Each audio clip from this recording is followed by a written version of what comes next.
Hey, this is Yulia and welcome to my channel. Today we're gonna talk all things Duolingo test. What is a Duolingo test? It is an English exam that is made specifically for studying abroad, for enrolling into a college or university, and it's similar to IELTS or TOEFL. So if you're planning to study abroad or to take this test, then keep on watching this video. You might have heard of IELTS or TOEFL. Duolingo is kind of the same. It's an English exam that can check your knowledge of English language. The only major difference is that for IELTS or TOEFL, you have to actually go somewhere to take the test. With Duolingo, you can do it at home because it's 100% online test. I've taken IELTS twice in my life. First was academic for studying in Canada and I got 7.5, and then I took general for immigration to Canada and I got 8.0. So I have a bit of experience with IELTS, so I decided to take a Duolingo test to see what it is, because I got a lot of questions. Is it easier than IELTS? Is it faster? And all that kind of stuff. So here's my experience with this test. So what do you need for the exam? First of all, you need 1 hour of free time. You have to be in a quiet room, no people, no nothing. In case someone walks in, you're gonna be disqualified. Your test is gonna be down and you cannot retake it because it was written in the rules. True story. You will also need a government-issued ID. It might be like a passport, it might be a driver's license. You'll also need a computer with a camera, with the mic, so you can speak and you can listen to things. Please check your computer in advance, because for me, my mic and the speakers are kind of weird, so I had to connect to the speaker, put this mic, so the people who are checking the test, they can hear me well. A very important note that you cannot use your headphones. If you use them, again, you're gonna be disqualified. You cannot use any AirPods and kind of stuff, so your ears have to be visible. As for the structure of the test, it's super straightforward. So you have 5 minutes to check your mic, to check your speakers, to set everything up. Then you have 45 minutes of the test, so it's different kind of tasks. We're gonna talk about them a bit later. And then you have 10 minutes for an interview. You basically sit next to a camera, have a topic, and you have to speak about it for 2-3 minutes. Duolingo is a little bit different from IELTS and TOEFL, so the tasks are actually quite different as well. So one of those is to describe a picture. So you are given a picture and you have to verbally describe it. I see a car, the car is on fire, there are people, it might have been an accident, so that kind of stuff. The more you say, the better. Another type of tasks is to describe an image. Let's say you have this, and you have to say cup, mug, glass, and you only have around, I think, 3 seconds, so you can't say this is a mug because you won't have time. You have to say mug, cup, something quick and easy. It normally starts super easy, like cat, cow, then it goes kinda advanced. So you have words like trash truck, fist, wrist, so you have to be prepared and react quickly. Another type of tasks in Duolingo test is pick English words. One is reading, so you have to read the words and pick the correct ones, the ones that are actually English words. And another task is to listen to the same words and pick the actual words, because sometimes they sound like English words, but they're not. There are also tasks like type what you've just heard. You have 3 times to play the audio and then type what you've heard. And another one is you have to record yourself saying a sentence that you see on the screen. You have a certain amount of time for each task. The time does not go to the next task in case you have something left. So use your time wisely. If you have a minute to read the text and then fill in the gaps, just take the whole minute. Read the text for 2-3 times, maybe 5 times, so you understand everything correctly, and then fill in your gaps. There is also a sample test online. I'll leave the link in the description box down below, so you can go and check and try, maybe try to pass it. The sample test is, I think, around 15 minutes, so it's not gonna take too long. So how Duolingo is better than IELTS or TOEFL? So the first thing is its price. It costs $49 compared to $200-300 of IELTS or TOEFL. Super cheap. In case you fail it, you can also retake it in a couple of weeks. Another pro of Duolingo test is the length. As for IELTS, you have to literally spend the whole day taking the exam. First you have listening, then you have reading, writing, then you have lunch, and then you can come back for a speaking part. With Duolingo, you actually need 60 minutes, 1 hour, that's it, and you're done. In 60 minutes, you take the test, you go do your stuff. Another great thing about the Duolingo test is that you get results in 2 days. That's my favorite part, because when you take IELTS or TOEFL, you have to wait for like 2 weeks to get your paper. They're gonna mail it to the school or they're gonna mail it to you, and then you have to come, pick it up, blah, blah, blah.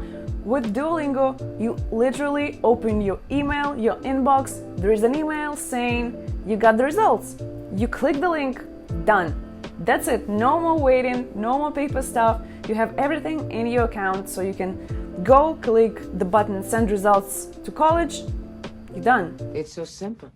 Duolingo test is also accepted by thousands of universities and colleges. You can go to the website, type in the university you're looking at, you want to like go to, and check if they accept the Duolingo test. And the last thing about Duolingo test is that it's so much more relaxed, less stress, because you're taking the test from your apartment, from your bed. You can literally sit on your couch and take the test. You don't have to go anywhere, meet other people, talk to people. You only have to talk to your computer, and that's it. But there are also some cons to Duolingo test, and the first one is that you don't get the actual grades by each aspect. In IELTS, you have a grade for reading, for writing, listening, and speaking. Here you get one accumulative grade score for the whole test. So it's only one score, so sometimes if you're working on improving your score, you don't even know how to get ready or what should I work on. So yeah. Another thing that I found interesting and not cool for many people, there is no format for the exam. So basically with IELTS and TOEFL, there are hundreds, thousands of books with samples, with vocabulary, with different kind of stuff. With Duolingo test, there is no such a thing. There is a sample test on the website. There is like a PDF saying it's gonna be this task and that and blah blah blah, but there are no materials, books or something else to get ready for this exam. So you have just to learn English and then kind of like tweak it to the exam. And the major disadvantage to this test is that the scores are not actually that accurate, and you have to have a higher score if you want to get into the college or university. Let's say for a program at a Canadian college, you need IELTS 6.0. In Duolingo scores, it means you have to have a score of 105/114. But if you look at the 105/114, it is actually 6.5/7.0 in IELTS scores. So you can pass your IELTS exam for 6, but if you wanna take a Duolingo test, it has to be 7.0 in IELTS grading system. As for my results, my sample test was 125 to 150, I think, and my final result was 135. So it's literally the middle of these two numbers that I got when I was taking my sample test. I didn't find this test super difficult, super hard.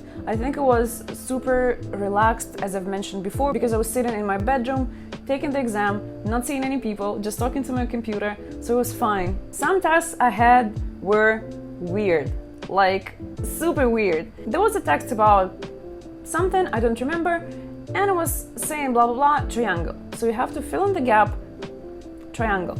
I know in Russian it's like a triangle, like this, I think you know what I mean, but I don't know what it's called in English. I was like, okay, what do? I was like, what? And then after I took the test, I googled. The answer was equilateral triangle. I had no clue. So I was like, how was I supposed to know that? So you live, you learn, I guess. Now you know the equilateral triangle. I only eat equilateral triangles. And there was another fill in the gaps task with text about atoms. And again, I've never studied math or chemistry outside of Russia, so I don't know what you call those things. Even if I know the term in Russian, I don't know what you call it in English. So if you want to know how to get ready for this exam, study everything. Study English. Just like find a topic.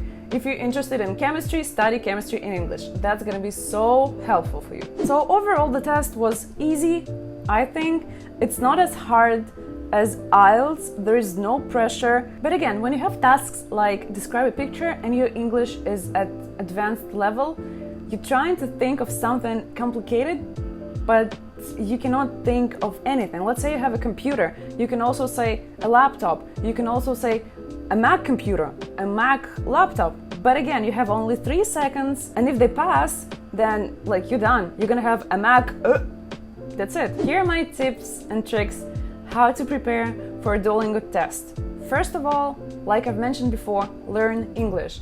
Don't limit yourself just to exam prep or something else like academic English. Yes, academic English is helpful, but again, if you don't know things like triangles or like atoms, like I guess these things people learn in like high school-ish. So if you don't know this kind of stuff, it might be kind of hard for you to fill in those gaps. But again, I didn't fill those gaps and I did quite well on this exam, so maybe you don't need those. My second tip is try using complex sentences. Let's say you have a task to describe a picture and there is a car, it's on fire, like there was an accident. You can start by describing what you see. So there is a car on the picture and the car is on fire. Then you can describe what you see next to the car. So there are people, they look shocked, they look panicked, there is a lot of fire and smoke. And then if you like have time, you can also describe the feelings, like emotions that you maybe experience when you look at the picture. You can say, I feel terrified because it was like a catastrophe or like accident on the highway. So these people are frustrated kind of thing. I feel frustrated, something like that. You'd rather say a lot of stuff than not say anything. Also, don't forget about the vocabulary. You can download books like IELTS Academic Vocab, TOEFL Vocab, all that kind of stuff. That would be very helpful for you when you have your interview or like your speaking part, even writing part. You can write a mini essay and use some cool words, like academic words. You should also try using synonyms. Let's say you want to say it's an interesting book.